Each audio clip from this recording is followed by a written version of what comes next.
सीवान के दरौली प्रखंड का पूनक गांव और गांव के बीचों बीच खड़ा ये पुराना सा घर खामोश ठहरा हुआ। इस घर के हर कोने में बसी यादों की गूंज जो वक्त की परतों में सिमट चुकी हैं।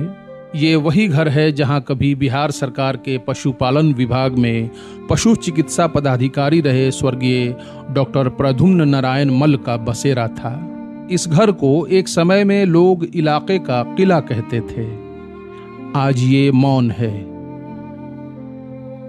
पिछले 21 अक्टूबर को 98 वर्ष की आयु में डॉक्टर मल्ल का देहांत हो गया। कभी इस घर की बामो दीवार खुशियों से नहाई रहती थी। डॉक्टर साहब का बड़ा परिवार था और उनकी छुट्टियों में लौटने पर घर में जैसे उत्सव का माहौल बन जाता था। बच्चों की हंसी की गूंज, परिजनों की बातें, हर कोने जैसे जीवंत हो उठते थे।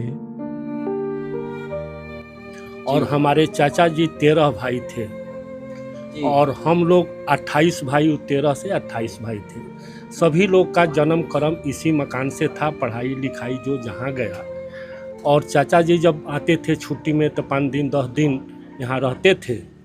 तो कोई गाय लेकर आया, बैल लेकर आया, जो ऑपरेशन करना था तुरंत ऑपरेशन करते थे, ब्लेड मार के कर देते थे। सब सफल रहता था। बहुत मान लीजिए कि शांत स्वभाव के, और मान लीजिए कि उनके बड़े लड़के भी वेटनरी डॉक्टर थे, अधिकारी से रिटायर हुए, इंजीनियर थे। आप पूरा परिवार मान कौन रहता है?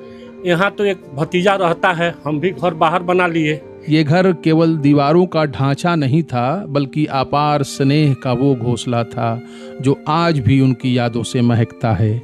डॉक्टर मल्ल ने बिहार के अनेक इलाकों में पशु चिकित्सा के क्षेत्र में अपनी अनमोल सेवाएं दी। जब भी वो गांव लौटते, गांव वालों के लिए वो उम्मीद की किरण होते। उनके आने से न केवल घर बल्कि पूरा गांव जीवंत हो उठता था। इलाके के पशुपालक उनसे निःशुल्क सलाह और उपचार के लिए आते और वे अपने स्नेह से हर एक का दिल जीत लेते। आज इसी घर में उनके सम्मान में एक श्रद्धांजलि सभा का आयोजन हुआ है। यहाँ उपस्थित अधिकांश लोग उनके दौर में बच्चे रहे होंगे। समय के साथ पीढ़ियां बदली, लेकिन गांव का प्रेम, आदर, सम्मान आज भी वही है। पूरा पूनक गांव आज अपने डॉक्टर साहब को याद कर रहा है, उन्हें खिराज अकीदत पेश कर रहा है। सादा मिजाज डॉक्टर प्रद्युम्न नारायण मल्ल की यादों और उनके सेवाओं की कहानियों को पूरा गांव याद कर रहा है। शायद वक्त के साथ ये तस्वीर धुंधली हो जाए, लेकिन पूनक गांव के दिलों में उनका स्थान सदा के लिए अमर रहेगा। BA, BCom, BSc, MA, MCom करें विश्व की सबसे बड़ी यूनिवर्सिटी इग्नू से। सॉल्व असाइनमेंट्स और गाइड बुक्स प्राप्त करें। संपर्क करें Mahakal computers, DAV PG college के पास, पंच मंदिरा मोड़ से दाहिने, सिवान। पिताजी का स्वर्गवास विगत दिनों हो गया था और उनके पुण्य स्मृति में आज उनके पैतृक निवास हम सब लोगों का ये पूनक गांव है। और चूँकि ये जन्मस्थली है हमारे पूज्य पिताजी की, उन्होंने जीवन के 98 साल जिए और सेवा लगातार करते रहे। वे पशुपालन विभाग में पशु चिकित्सा अधिकारी थे। जब भी गांव पे आते थे तो क्षेत्र जवार के जितने भी लोग जिनकी पशु संबंधित कोई भी समस्या होती थी, आके उनसे सलाह लेते थे। वो उनको अपनी सलाह देने के साथ अपनी सेवाएं देते थे और ये सारे निःशुल्क किया करते थे।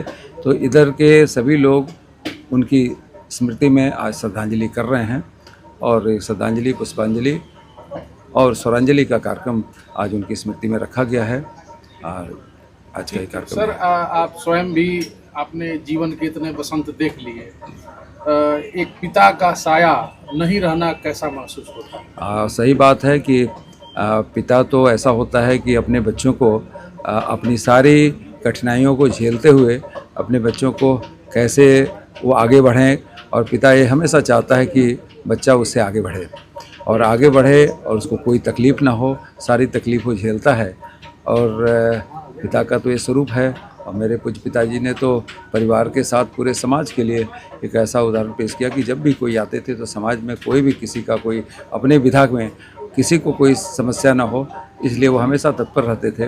पूज्य नमन करते हुए पूज्य पिताजी को हम लोग आज ये कार्यक्रम रखे हैं। और हमारे चाचा जी 13 भाई थे और हम लोग 28 भाई, 13 से 28 भाई थे।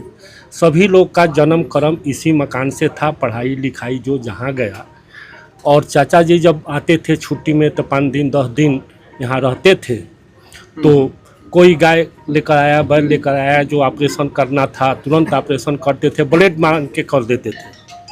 सब सफल रहता था, बहुत मान लीजिए कि शांत स्वभाव के। और मान लीजिए कि उनके बड़े लड़के भी वेटनरी डॉक्टर्स थे, अधिकारी से रिटायर हुए, इंजीनियर थे। आप पूरा परिवार मान कौन रहता है अभी? यहाँ तो एक भतीजा रहता है, हम भी घर बाहर बना लिए। ये भी मान लीजिए कि ज़्यादातर उधर घर इनका पहले बना, इसमें निकल करके फिर हमारा बना। तो एक तो भतीजा रहता है इसमें, और हम तो यहाँ मान लीजिए कि मुखिया भी रहे हैं 2 बार और जिला भाजपा के उपाध्यक्ष भी 2 बार रहे हैं। वक्त की धूल भले ही इस घर पे पड़ी हो, लेकिन इसका रुआब अभी भी दिख रहा है। तो ये हम मान लीजिए कि जब बना था उस समय भी इनकम टैक्स का यहाँ पर जांच आया था, क्योंकि दूर दूर से सागवान की लकड़ी, ये मान लीजिए कि सुर्खी से छत था और पूरा पीछे खपड़ा का मकान, नीचे इस तरह से ये उस समय का किला यह था। और यहाँ की मिट्टी लोग ले जाते थे अपने घर भोज में, जो एथी होता था। तो इधर मान लीजिए कि हम लोग जैसे मझौली एस्टेट से हम लोग ताल्लुक़ रखते हैं, हम लोग का पहला बाबा दादा महल से यहाँ आए और उसके बाद हम लोग अपना यहाँ पूरा परिवार रहते थे। ठीक, क्या शुभ नाम है? उमेश कुमार मल। ठीक, आप बड़े भाई? हाँ।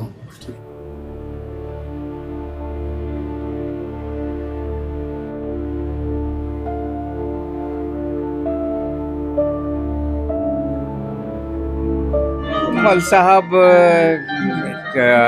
माने अच्छे सामाजिक कार्यकर्ता हैं और स्वाभाविक है कि उनके पिताजी भी एक माने हस्ती थे इस क्षेत्र के। तो उनके श्रद्धांजलि कार्यक्रम में मैं आया हूँ, पुष्पांजलि का कार्यक्रम अभी किया हूँ। मैं प्रमोद कुमार मल, मेरे पूज्य पिताश्री डॉक्टर प्रद्युम्न नारायण जी मल का आज एक स्मृति, पुष्पांजलि, श्रद्धांजलि और स्वरांजलि का कार्यक्रम में हमारे बीच में हम लोगों का हमेशा एक अभिभावक के रूप में मार्गदर्शन करने वाले हमारे बड़े भाई सम्मानीय उमेश कुमार मल जी, सम्मानीय श्री रणविजय सिंह जी, सम्मानित श्री कृष्णा सिंह जी, श्री रामेश्वर सिंह जी, सरपंच साहब सिवतापुर, आप सभी लोग, स्वामीनाथ सिंह जी, और आप सभी लोग घर के हमें परिवार के सदस्य के रूप में हमेशा मेरा मार्गदर्शन करते रहे। श्री सर्वानंद राम जी,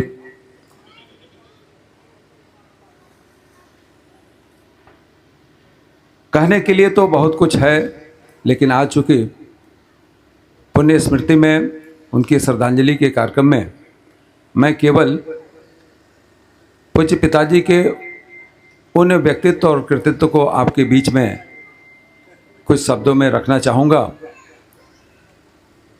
हमारे बीच में सम्मानित श्री प्रभुनाथ सिंह जी उपस्थित हैं, आपका हार्दिक स्वागत अभिनंदन है।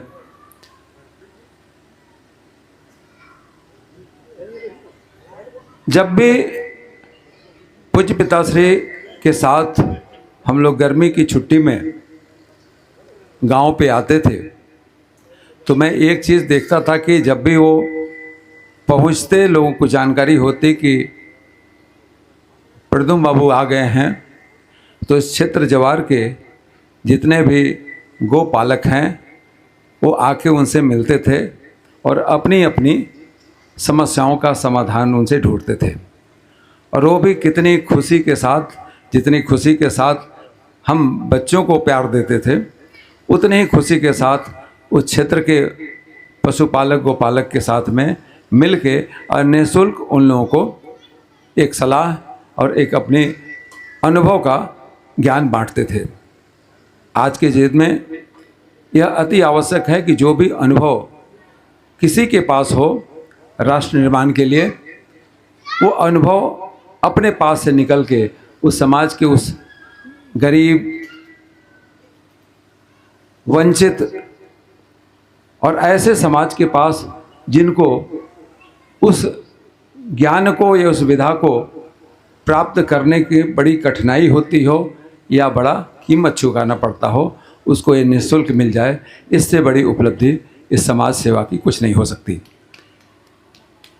मैं भी जो भी आज हूँ उनकी बदौलत हूँ, क्योंकि एक पिता का आशीर्वाद जब तक बच्चे के ऊपर नहीं रहता वो बहुत कुछ कर नहीं पाएगा। मैंने भी, चूँकि पिताश्री यहीं पे हरिराम बाबा इंटर कॉलेज में वो पढ़ाई करते थे, बताते थे कि उस समय के कुछ गिने चुने हाई स्कूल इंटरमीडिएट करने वाले लोगों में से उनका नाम होता था।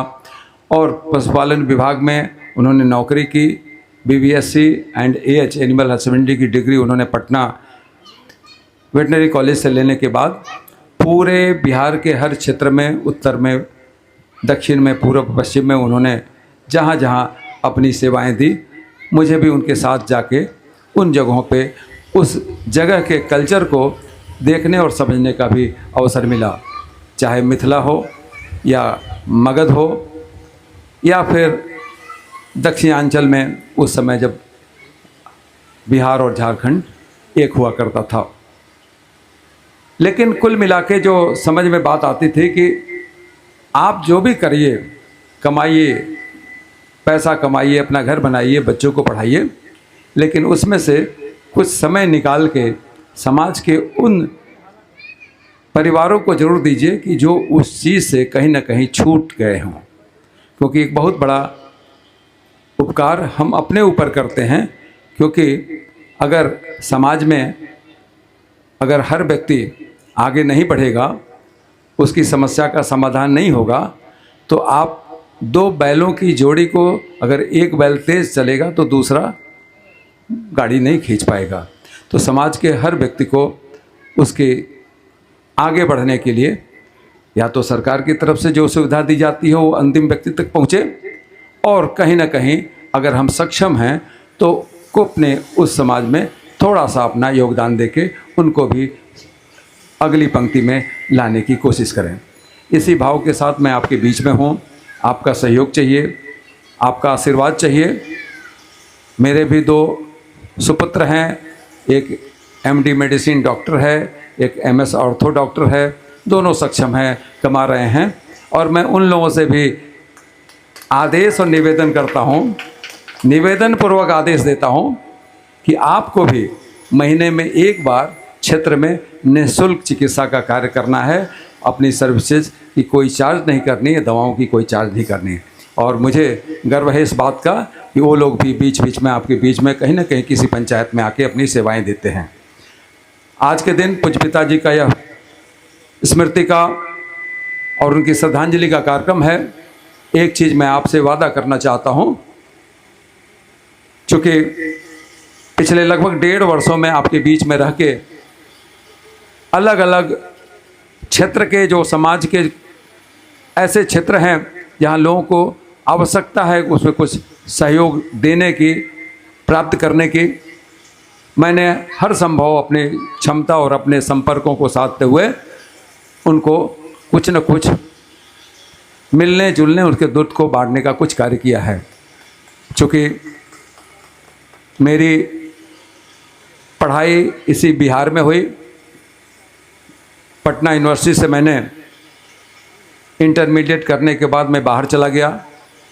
बिहार के लगभग 14-15 जिलों में पूज्य पिताजी के साथ, उनकी पोस्टिंग के साथ लोगों से काम करने का अवसर भी मिला, मिलने जुलने का, और इस समाज की हर समस्याओं को बचपन से ही देखने और समझने का अवसर मिला है। समस्याओं का समाधान केवल चर्चा करने से नहीं होती, उसके ऊपर कुछ न कुछ काम करने से होता है। सरकार की अपनी अलग जिम्मेदारी है और सामाजिक व्यक्ति जो समाज में कुछ सक्षम है करने का, उसकी भी एक अलग जिम्मेदारी होती है।